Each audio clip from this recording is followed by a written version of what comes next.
Welcome students, this is doctor Vipul Kashyap. आज का topic जो हम डिस्कस करेंगे वो है source of contamination and method of prevention in aseptic area. तो वो कौन से मेथड्स हैं या फिर वो कौन से वेज हैं जिनसे आपके एसेप्टिक एरिया में कंटामिनेशन आती हैं, चलिए डिस्कस करते हैं। सबसे पहला है पर्सनल्स। दोज सुपरवाइजिंग, परफॉर्मिंग और controlling drug manufacturing are a potential source of microbial contamination due to following reasons. Number one is inadequate training of the personnel. Second one is direct contact between hands and starting materials, primary packaging materials, and intermediate or bulk products. Third one is improper hygiene. Fourth one is unauthorized personnel entering a production storage and product control areas. And fifth one is insufficient gowning and protective equipments and eating, drinking or smoking within the storage and processing areas. तो ये सारे क्या है basically किसी specific, अगर आप personal की बात करें तो ये उनसे फैल सकती है कंटेमिनेशन, जिसमें बहुत सारे फैक्टर्स हैं। और वो फैक्टर्स क्या आपकी हाइजीन से रिलेटेड भी हो सकते हैं, ठीक है। आपकी आपकी अगर हाइजीन प्रैक्टिसेस अच्छी नहीं है, ओके। और उसके बाद क्या है, अनऑथराइज्ड पर्सन, ठीक है, उनके कारण भी कंटेमिनेशन किसी एसेप्टिक एरिया में आ सकती है। उसके बाद ईटिंग, ड्रिंकिंग, ये हैबिट्स ये बिल्कुल क्या होते हैं, प्रोहिबिटेड रहती हैं एसेप्टिक एरिया में। ये चीज़ें भी नहीं होनी चाहिए। उसके बाद बात करते हैं बिल्डिंग और फैसिलिटीज़। तो बिल्डिंग और फैसिलिटीज़ किस तरीके से कंटामिनेशन कॉज कर सकती हैं, ठीक है, एसेप्टिक एरिया में। They are important contributor to microbial contamination due to following reasons: inadequate size and organization of space which led to selection errors between consumables, raw materials, in processed material and finished product; poor filth and pest control, rough floors, walls and ceilings, absence of air filtration system, inadequate lighting and ventilation system, poorly located vents, ledge and drains। तो ये सारे factors भी responsible होते हैं buildings और facilities को लेकर। अगर आपकी बिल्डिंग्स और फैसिलिटीज़ में ये सारी कंडीशंस ठीक नहीं है, ठीक है, या प्रॉपरली मेंटेन नहीं है, तो इससे भी आपकी कंटामिनेशन आ सकती है।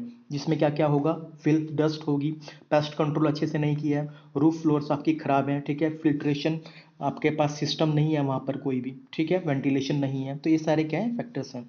उसके बाद बात करते हैं इक्विपमेंट्स एंड यूटेंसिल्स। जो अनदर फैक्टर है कंटामिनेशन का वो है इक्विपमेंट और यूटेंसिल्स। इसमें क्या क्या पॉइंट्स आपको रिमेंबर करने हैं।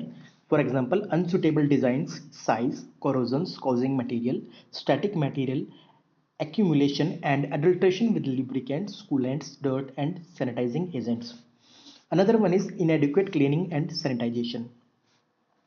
Inefficient cleaning and maintenance due to their designing, inappropriate calibration and irregular services, and using defective equipments।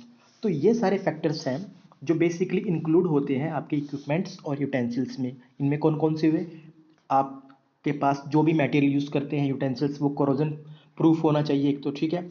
अगर कोरोजन हुई तो उसमें इसमें कंटामिनेशन है। डर्ट होनी चाहिए, डर्ट नहीं होनी चाहिए। सैनिटाइजिंग एजेंट्स वो आपके बिल्कुल सही होने चाहिए, ठीक है। लुब्रिकेंट्स जो यूज़ करते हैं, ठीक है, वो अडल्ट्रेटेड नहीं होने चाहिए, ठीक है। तो ये बहुत सारे फैक्टर हैं जो कि इशारा करेंगे आपके इक्विपमेंट्स और यूटेंसिल्स खराब हैं और वो कंटामिनेशन कॉज कर सकते हैं। उसके बाद बात करते हैं रॉ मटेरियल। तो रॉ मटेरियल से कैसे कंटामिनेशन कॉज होगी ये देखते हैं। First one is improper storage और हैंडलिंग, ठीक है। अगर आप रॉ मटेरियल को इम्प्रॉपर स्टोर करेंगे या उसकी मिस हैंडलिंग करेंगे तो इससे कंटामिनेशन हो सकती है। विच लीड टू मिक्सअप्स और सिलेक्शन एरर्स। आपका जो प्रॉपर रॉ मटेरियल है वो मिक्सअप भी हो सकता है, ठीक है। माइक्रोबियल और केमिकल कंटामिनेशन, आपके रॉ मटेरियल में माइक्रोबियल या केमिकल कंटामिनेशन आ सकती है। Degradation due to extreme environment condition, ठीक है। अगर आपने अपने रॉ मटेरियल को अच्छे से स्टोर नहीं किया, ठीक है, तो बहुत सारे फैक्टर्स होते हैं लाइक हीट, कोल्ड, सनलाइट या मॉइस्चर। इनसे आपका रॉ मटेरियल खराब हो सकता है और कंटामिनेशन आपके सेप्टिक एरिया तक पहुंच सकती है, ठीक है, किसी भी पर्सन्स के थ्रू। रॉन्ग लेबलिंग, ठीक है, incomplete incorrect sampling and testing, using material not meeting the acceptance criteria, ठीक है। तो आपका मटेरियल है बेसिकली वो भी आपके जो एक्सेप्टेंस क्राइटेरिया है, ठीक है। मान लीजिए कोई कार्टन है, कार्टन का आपको साइज डायमेंशन है वो फिक्स है, ठीक है, जो डिमांड है कंपनी की। अगर आप इस कार्टन के साइज को और भी बड़ा कर देंगे या फिर जो इसकी एक्सेप्टेंस क्राइटेरिया है वो नहीं रखेंगे तो इससे भी चांसेस है कंटामिनेशन होने की, क्योंकि ये फिर उस जगह से उसी हिसाब से उतनी जगह घेरेगा, ठीक है, जहाँ उसको रखेंगे। मान लीजिए आपके पास कोई स्पेसिफिक रूम था और एक्सेप्टेंस क्राइटेरिया आपने फॉलो नहीं किया कार्टन्स के लिए, तो ये क्या है, कंटामिनेशन कॉज कर सकता है उस एरिया में। उसके बाद बात करते हैं मैन्युफैक्चरिंग प्रोसेस की। During the manufacturing process microbial contaminants of raw material, interdeterminates और packaging materials can widely occur due to following reasons. सबसे पहले, absence of facilities required for manufacture of single product, ठीक है। Improper cleaning between batches for minimising the amount of product hangovers. Absence of facilities required for manufacturing of single product. Single product को manufacture करने के लिए भी आपको facilities चाहिए। अगर ऐसी आपके पास कोई फैसिलिटीज नहीं हुई तो क्या होगा, मैशअप होगा आपके प्रोसेसिंग एरिया में, ठीक है। और क्या होगा, इससे कंटामिनेशन के चांस बढ़ जाएंगे। इम्प्रॉपर क्लीनिंग, ठीक है, मान लीजिए एक बैच आपका चल रहा है और एक बैच ये चल रहा है, ठीक है। तो इन दोनों बैच जो आपके चल रहे हैं अलग अलग, तो यहाँ पे एक अच्छे तरीके से क्लीनिंग होनी चाहिए, ठीक है। Use of open manufacturing system for exposing product to the room environment. अगर आप ओपन मैन्युफैक्चरिंग सिस्टम यूज कर रहे हैं, ठीक है, तो इससे क्या होगा, आपके प्रोडक्ट को एक्सपोजर मिल जाएगा एनवायरनमेंट से और कंटेमिनेशन के चांस ज़्यादा रहेंगे। इम्प्रॉपर जोनिंग, ठीक है, हर एक कंपनी में अलग अलग जोन बनाए होते हैं, अलग अलग एरिया स्पेसिफाइड होता है कि ये किस काम के लिए बना है। अगर जोनिंग अच्छे से नहीं होगी तो क्या होगा, कंटेमिनेशन के चांस बढ़ जाएंगे। Lacking an ideal area line clearance as per approved procedure after each cleaning process and between each batch, ठीक है। तो हर एक एरिया का जहाँ से आपका प्रोडक्ट निकल रहा है वहाँ पे एक लाइन क्लियरेंस होना चाहिए कि ये प्रोडक्ट इस लाइन पे गया और ये क्लियर है, अब ये जा चुका है, पैकिंग के लिए तैयार है, ठीक है। तो हर एक प्रोडक्ट का एक लाइन क्लियरेंस सिस्टम होना चाहिए। अगर ये नहीं है तब कंटेमिनेशन के चांस बढ़ जाएंगे। Lack of cleaning status labeling on equipment and material used within the manufacturing facility, ठीक है।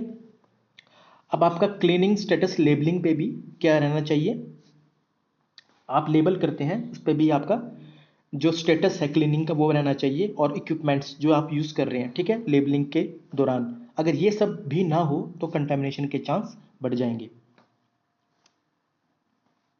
उसके बाद बात करते हैं AHVAC। तो AHVAC किसे कहते हैं, it's a heating ventilation and air conditioning system, ठीक है। An appropriate HVAC system is possible source of microbial growth and also disperse the contaminants through the manufacturing unit by following reasons.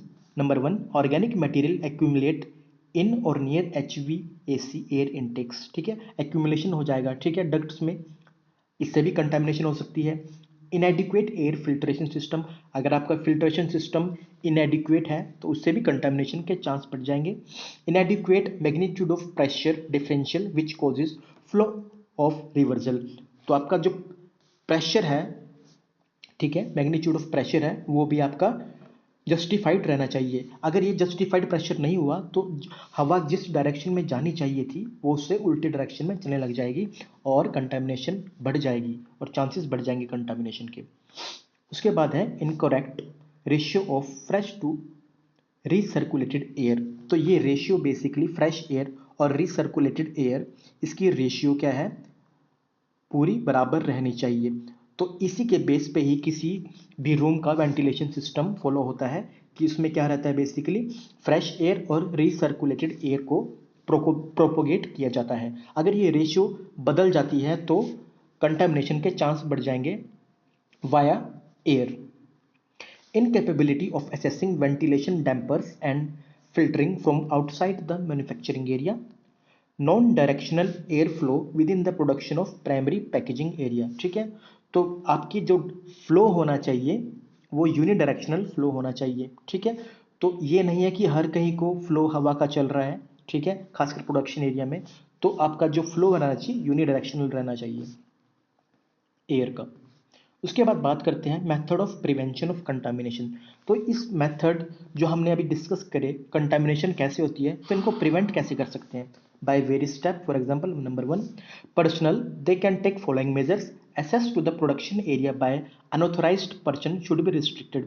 जिस इंसान को authorisation नहीं मिली है उसका जाना वहाँ बैन हो कर सकते हैं, ठीक है, क्योंकि जो ऑथोराइज्ड बंदा है वही अच्छे से गियर्ड अप होगा, अच्छे इक्विपमेंट डालेगा और उसको ही पता होगा लैब के अंदर या फिर जहाँ जिस एरिया में जाना चाहता है कि उस सामान को कैसे ट्रीट करना है या रखना है, ठीक है। तो ऑथोराइज्ड इंसान ही सिर्फ अंदर जा पाए।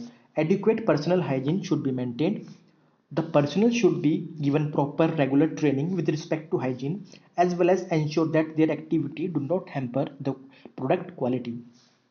Personnel entering the manufacturing area should wear protective clothing. Personnel should avoid touching with naked nails, hand which are exposed to the part of equipment in contact with the product.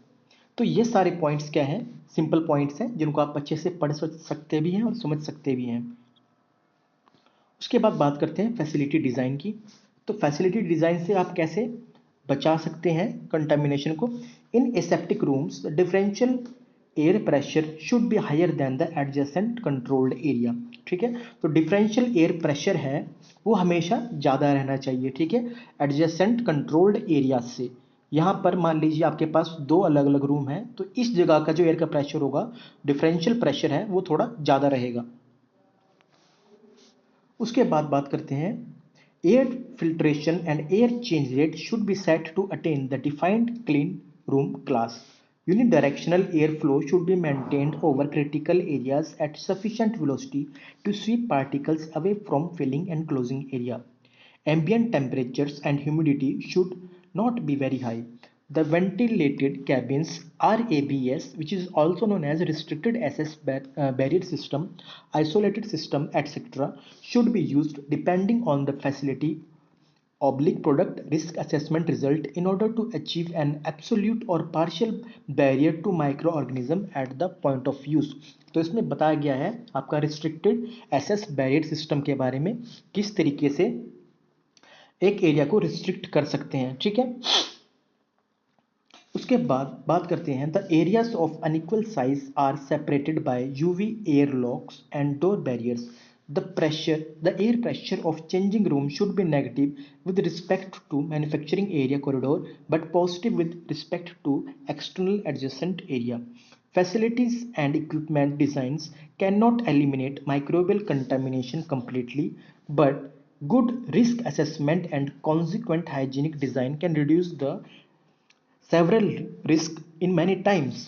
तो basically ये आपके facility design जो है ये जरूरी नहीं है कि आप हर बार इससे अपना माइक्रोबियल कंटामिनेशन को क्या करेंगे, बचा सकते हैं। तो इसके लिए हमारे को और क्या जरूरत है करने की, जो आपके गुड रिस्क असेसमेंट है बेसिकली, या फिर गुड मैन्युफैक्चरिंग प्रैक्टिसेस और गुड रिस्क असेसमेंट है, तो इनका करना बहुत ज़रूरी है, ठीक है। उसके बाद बात करते हैं एसेस टू एरियाज। तो एरियाज को कैसे रखना चाहिए।